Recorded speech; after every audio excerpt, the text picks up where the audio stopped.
All right, Correct. let's jump into Donkey Kong Country Returns. Josh and I were lucky enough to get a copy from Nintendo Australia, and we got it we got it Friday. Came in Friday, so we've had the weekend to play it. And we actually got physical copies too, which was interesting. Usually we get digital copies if we are lucky enough to get a code. But yeah, Nintendo Australia looked after us and made sure we got access to the game. And Josh, straight off the bat, what's your impressions? What's your history with Donkey Kong Country Returns? And yeah, how much have you played so far? Yeah, so I have done little bits and pieces of this game, but I've never properly given it a go. And so was very, very, yeah, like I've been very excited to play it leading up to the release on the 16th of January. It came from a little bit of disappointment at first when they announced this was the Donkey Kong game they were bringing to Switch, because I was kind of hoping for a brand new one, but this is my chance to play it and experience it properly. I loved Tropical Freeze so much when that came out on the Switch. I missed it on the Wii U, but on the Switch I've had an amazing time playing that.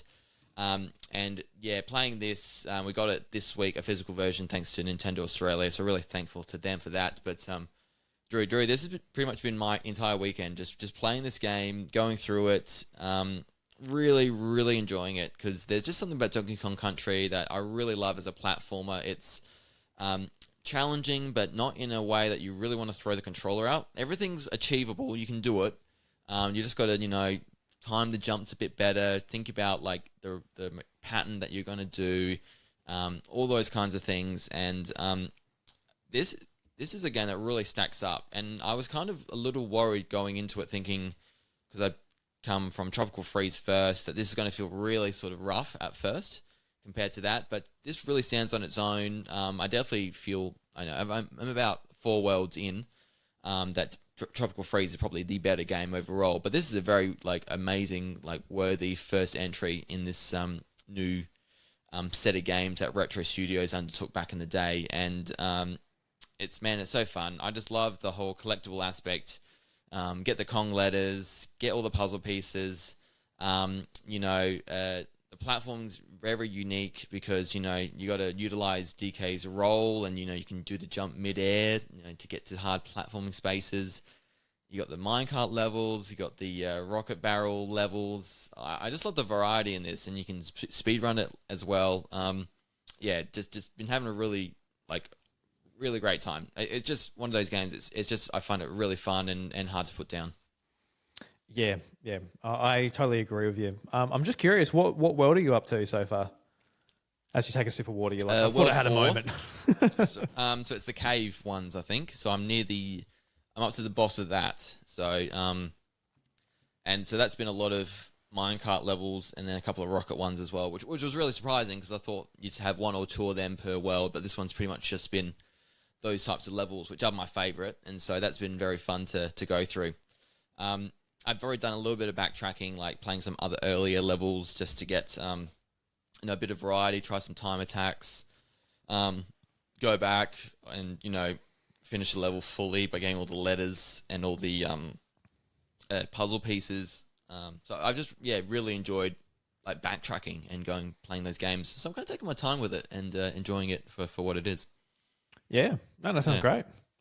I guess my sort of history with it is I did get it the year it came out on Wii, 2010, but I didn't finish it. I remember maybe playing it a little bit around Christmas, but I remember it, it's a hard game, and I remember it kicking my ass a bit, and I struggled with it a little bit. So I don't know if I didn't get back to it because of that, because it was a little bit tricky, or maybe I was super fixated on Smash Brothers. Whenever it turned on the Wii, I probably just wanted to play that. Just play honestly. That. Yeah. So yeah, I didn't finish it on Wii, but I've still got my original copy. But last year, 2024, I played through the 3D version on 3DS. So I was in a real Donkey Kong mood, so I went over to my 3DS and I had it there. So I played through it all of then. And last year, it was one of my favorite games. I absolutely loved it. Loved playing it on 3DS.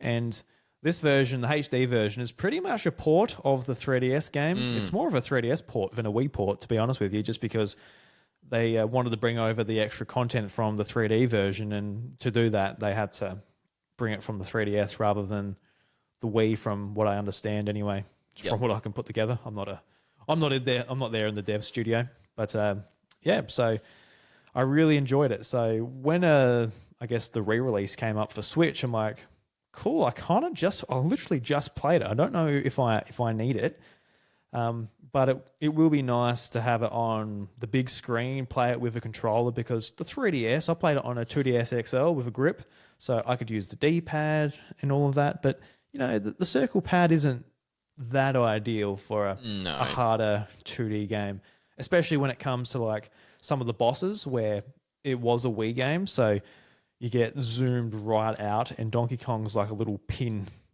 drop on your 3DS screen, which isn't the highest resolution. So there was one boss in particular, like it was like the Bat boss.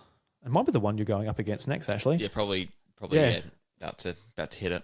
Yeah, so there's like, it zooms like right out. It's a minecart boss, and like I was like hunched over my 3DS trying to look at it. So it's definitely an improved version on the 3DS one. As good as the 3DS one is, it is what it is, just with the system that it's on.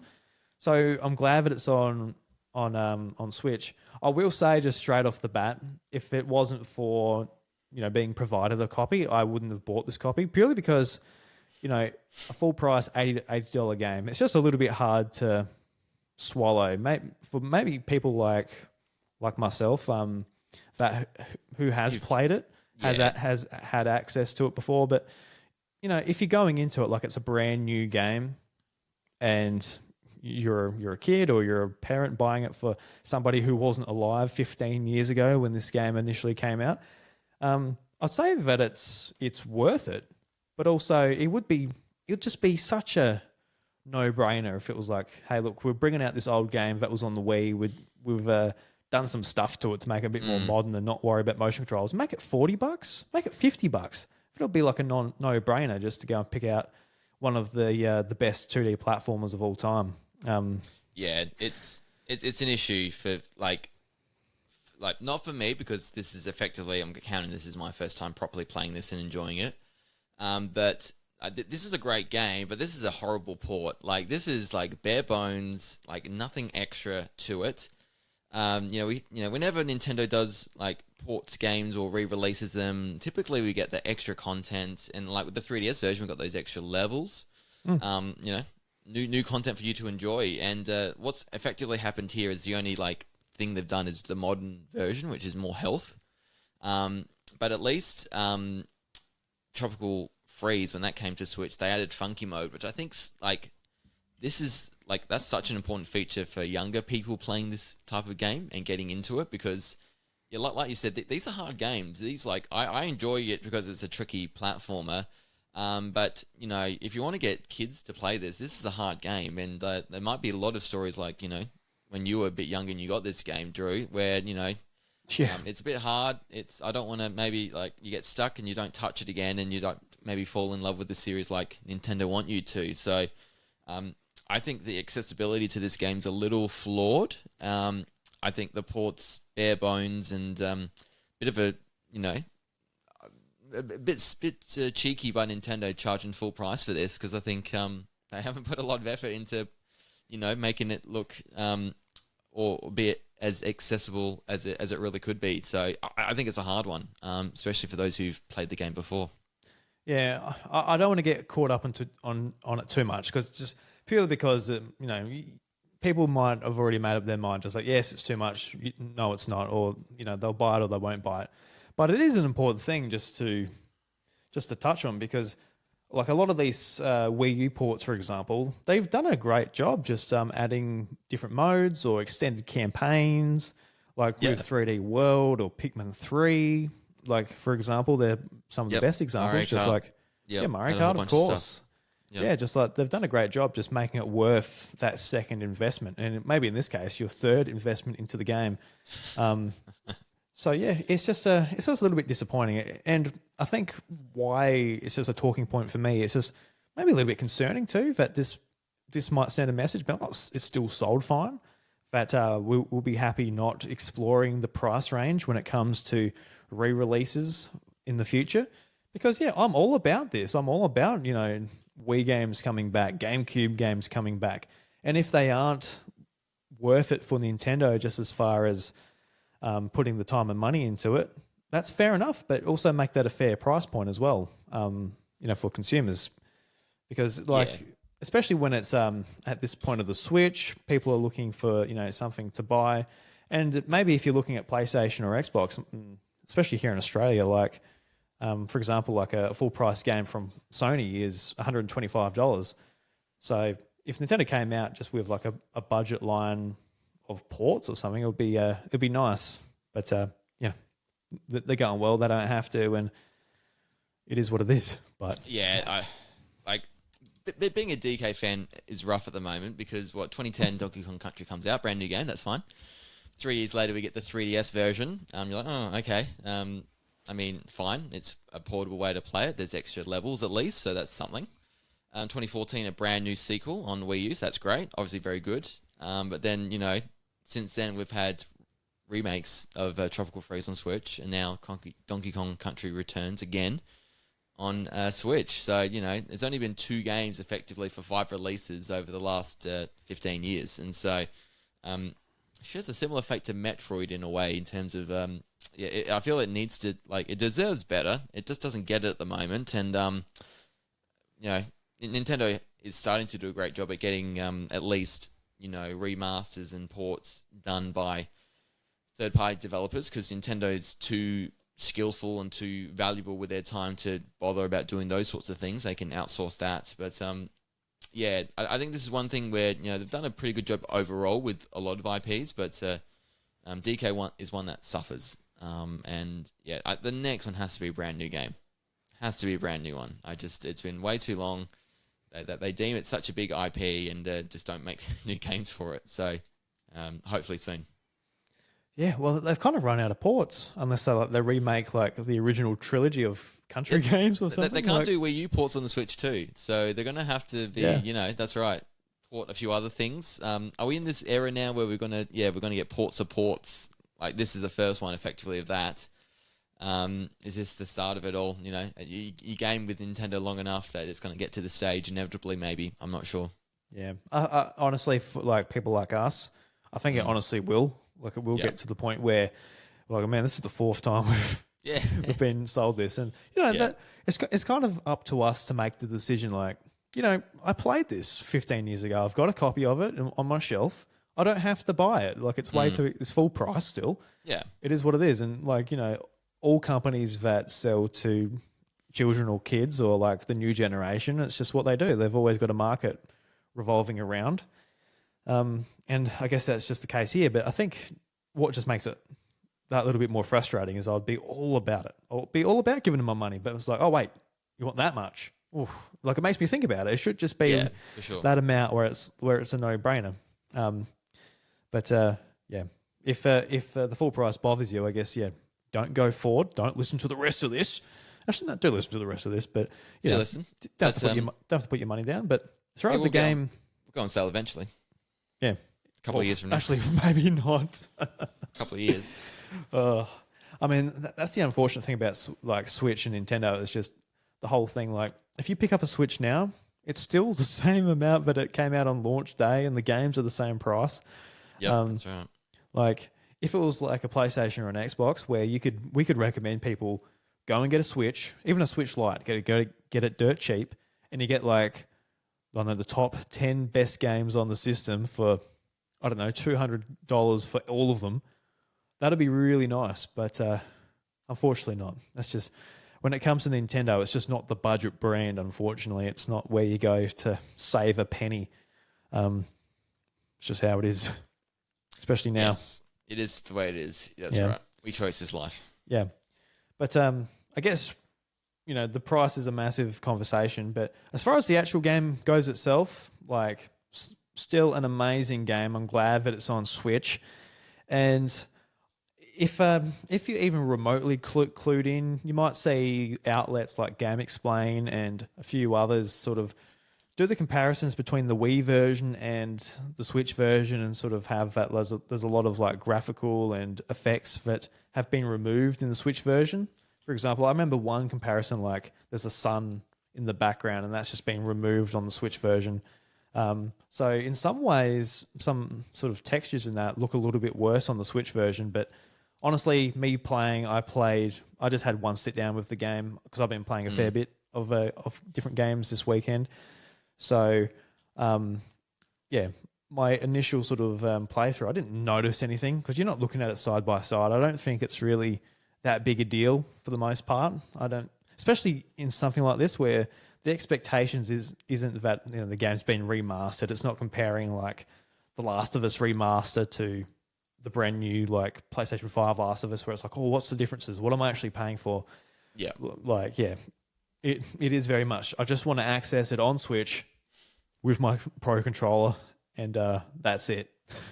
I don't want to have to go to the Wii version and shake the Wiimote to do a roll. Yeah, and that was one thing that was stopping me playing those games is because firstly the 3DS one, I knew it wouldn't look as nice. I knew that, the controls are a little, like you said, that circle pad's not my favorite. I only go back to the 3DS stuff if I really need to. And then, the Wii, like, having to use motion controls, like, obviously the gimmick and the fun thing back in the day, but now you look back on it and you're like, no, I don't want that. And, it wasn't a good idea back then. It's like a very kind of technical 2D platform where you've got to have good timing. I mean, you've got to do a roll, which is a very important mechanic, especially in some levels. You got to do that big shake with the same controller you're pressing jump on. It's a bit, don't know. So for those reasons alone, this makes this a very nice, definitive way to play it, and it looks really good too. Like definitely some of the textures, obviously coming from the 3DS one, like look probably worse than they could be if they had used some of the Wii stuff. But it's a really like solid looking HD release of a Donkey Kong game, that's for sure. Yeah. Just playing it had no problems, like performance-wise and all that. Like, Christ, I wouldn't expect to have anything like that, any performance problems coming from, obviously, the Wii and the 3DS. But it's a bit of loading time. It loads longer than I would have liked. That's the only thing really performance-wise. I think the frame rate's pretty cruisy. Sorry, just thinking out loud. But other than that, I can't remember the name of the company that's ported it, but they've done what they needed to do. Yeah, they got their paycheck. They did their job, and we've got returns on Switch. So thank God for that. Thank God. Thank God. Now give us a new one, Nintendo, please. Yeah, give us a new one. It's funny because I was going to say only a few years ago, but yeah, Tropical Freeze was a long time ago, 10 years ago. When Tropical Freeze came out on Wii U, everybody was like, oh, another Donkey Kong, Christ. Like, I think everybody was really hoping for Prime 4, even back then from Retro Studios. So Tropical Freeze was like a big disappointment. But it's certainly not now. I mean, no, they could have done another Donkey Kong game between now and development of Prime 4. Like, I'm kind of disappointed now that there's no trilogy, or that we might get one, but all these Donkey Kong games, especially the country, you got the 3 on the Super Nintendo, and then you got the 3 land ones, and we just didn't get we didn't get that third new one here, and so I hope they can correct that very soon. But I've like a lot of people, I think, didn't appreciate 2D platformers growing up as much as the 3D ones, but now I'm like, these are like have a special place in my heart too, and I like both of them for different reasons. This is a great series that I think if you love platforming, you just got to give it a go. It's just too good to not do that. In our lifetime, provided we live out our lives naturally, I'm sure we'll see another Donkey Kong game, a 2D game. Yeah, I know that, but just we'll get there eventually. Oh, geez, really? Yeah. Or we'll get a re-release. That should not be the expectation or the bar. Really, it's Nintendo's so big now and so cognizant of what they need to do with their IP that I think it is at that stage now where they can Donkey Kong's that next one. I think Metroid's on the right track now, hopefully, but I think Donkey Kong needs something, and so I'm hoping they can get a steady release of games going forth here out. Yeah. No, I agree. I definitely want another Donkey Kong game. But it's nice to just have that reminder as far as like this re-release goes. But it was a great game, and now we've got the definitive version of it all, and hope we get more. So when do you reckon you'll finish the game? You're going to try and wrap it up this week, or just going to take your time, 100% it? What's your sort of game plan? Yeah, I'd love to finish it as much as possible before recording this weekend. I'm in World 4 now, so I'm a decent chunk of the way through. But yeah, I don't think I'll, once recording's done, I won't stop. I want to keep playing this. It's one of those games where I want to try and 100% as much as possible. I tried to do that with Tropical Freeze, and I didn't get. I think I got into the 80s percentage-wise, and stopped out of frustration, I think, for some of the things I had to do. So I got my use out of it then, and I want to try and do the same thing for it now, for this one. Yeah, well, good luck. I'm certainly not going for 100%. I reckon I'll just 100% chip it through before? it. No, I haven't. No, definitely not. I reckon I'll chip through it. I'm not like super dedicated to finishing it, but at the same time, I just have fun when I'm playing it. Like just doing those 2 worlds, just sat there for an hour and a half or however long it took. I just had a lot of fun, and like some of the levels that I struggled on the first time I played it last year, like that just jetpack level where like you got the pirate ship chasing you. I remember that taking me forever, but I did it first try. Just last time, like cool. I sort of retained a little bit of that the knowledge, that skill, that knowledge, I guess, from last year on the 3DS. So maybe I'll get through it a little bit quicker if I just sit there and listen to a podcast and chip away at it that way. But nice. I don't really have that much more on Switch right now that I'm looking at playing. So maybe just make that my Switch game for next week or so. Yeah, nice. Yeah. The that crab boss took me way longer than it should have, because I didn't realize you could bang your fists on the ground to make them flip over that way. I kept thinking you had to roll them over, and by rolling into them, they would shoot up in the air. And sometimes they'd fall on their back. Then you could then stomp with them, but sometimes they weren't. And like, what's the pattern here? Why isn't this working? And then I checked the video because I'm like, I'm sure I'm not doing this right. Then like, so stupid, Josh. Like, yes, of course you got to bang the ground to stun them. And I was able to smash it out pretty quickly after that. But just like, God, it took me way longer than it should have. Yeah, because some of those different crabs too, you've got different ways of flipping them, and some don't need to be flipped. And correct. Yeah, I get that. Yeah. Got to use those hands, those big Donkey Kong hands. He loves it. Yeah, reverberate. Yeah. So again, thank you very much to Nintendo Australia for providing us a copy. And if you guys out there have played the game, or maybe you're playing it for the first time, I'd love to hear what you guys think of Donkey Kong Returns or Country Returns HD.